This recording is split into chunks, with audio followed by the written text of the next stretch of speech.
কাজা মঞ্জিলের আলো ছড়াতে মাদারাসার আগমন। কাজা মঞ্জিলের আলো ছড়াতে মাদারাসার আগমন। আল্লাহ তুমি কবুল করে জারি রাখো সারা জীবন।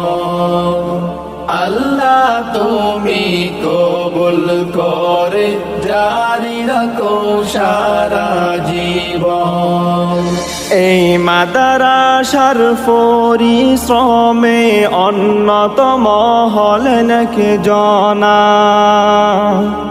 যিনি হলেন সবার প্রিয় মনির হুজুর মাওলানা।